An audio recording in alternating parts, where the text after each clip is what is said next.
Agora é o momento da reflexão bíblica através do Manual Apacentai o Pequeno Rebanho, escrito pelo pastor Joel Estevanato.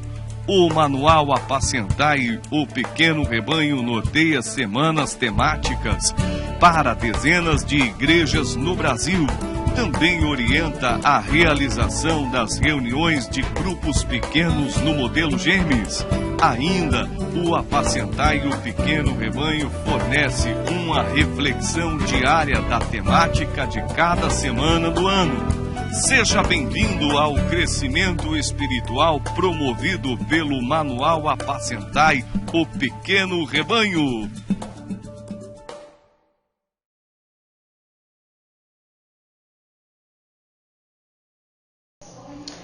Bom dia, meus queridos. Estamos na semana 27 do Manual Apacentai o Pequeno Rebanho, no volume 4, que norteia as reuniões de grupos pequenos no modelo de Gêmeos.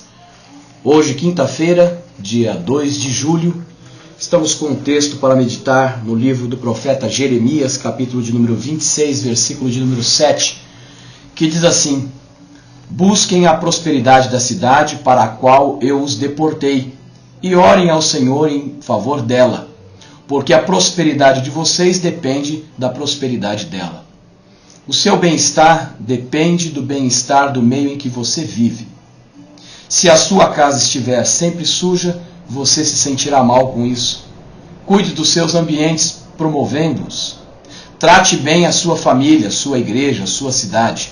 O simples fato de não jogar papel pela janela do carro é um sinal de interesse pelo bem-estar da sua cidade.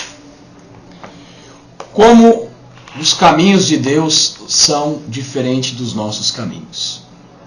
O profeta já disse: os meus caminhos, diz o Senhor, estão muito acima dos vossos caminhos, e os meus pensamentos são muito mais elevados do que os vossos pensamentos. Isso demonstra o quanto o homem tem caminhos esquisitos, caminhos difíceis de se entender. Nesse texto que nós estamos lendo, o próprio Senhor está dizendo para um povo que foi deportado, que foi subjugado, que foi preso e levado ao cativeiro. Deus diz para o povo de Israel: orem pelo lugar em que vocês estão. Busquem a Deus para que este lugar prospere. Uma mente normal, uma mente secularizada, estaria pensando: vou buscar a Deus para que esses meus inimigos sejam destruídos.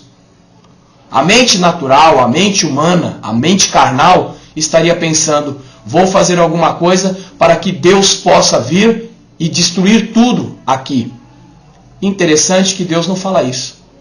Deus olha para aquelas pessoas e diz: busque a prosperidade da cidade para a qual eu os deportei. Os caminhos de Deus são muito diferentes do nosso. Isso me faz lembrar do texto da palavra do Senhor que está lá em 2 Reis, capítulo de número 5, no versículo 2 e versículo 3, quando mais uma vez a nação de Israel havia sido subjugada e estava à disposição da Síria. E diz o texto que uma moça, dentre as meninas de Israel, foi levada para a casa de um capitão chamado Naamã. Aquela moça conhecia a Deus, aquela moça servia a Deus, mas ela estava subjugada dentro de uma casa como escrava. Ela tinha intimidade com Deus. Ela poderia ter orado para que Deus a libertasse daquele cativeiro. Ela poderia ter orado para que Deus destruísse a vida daquele capitão. E lembrando que Naamã já era um homem doente. Naamã tinha lepra. Mais cedo ou mais tarde, Naamã morreria. Mas aquela moça não tinha caminhos loucos na vida dela. Ela entendeu quem era o Deus que ela servia e como ela deveria servir aquele Deus. E o texto diz que aquela moça chega até a sua senhora, segundo a Reis, capítulo 5, versículo 3, e disse esta sua senhora: antes o meu senhor estivesse diante do profeta que está em Samaria, ele o restauraria da sua lepra. Eu pergunto para você: como é que você tem tratado os seus inimigos? Pelos teus caminhos ou pelo caminho de Deus? Você ainda é daquele tempo em que é olho por olho e dente por dente? Ou você é daquele caminho em que Jesus disse: se o teu inimigo tiver sede, dá-lhe de beber, dá-lhe de comer, dá-lhe as roupas? Pense nisso. Às vezes você está procurando a vingança contra alguém, quando na verdade você deveria estar buscando a paz com essa pessoa. Que o Senhor te abençoe. Tenha um bom dia.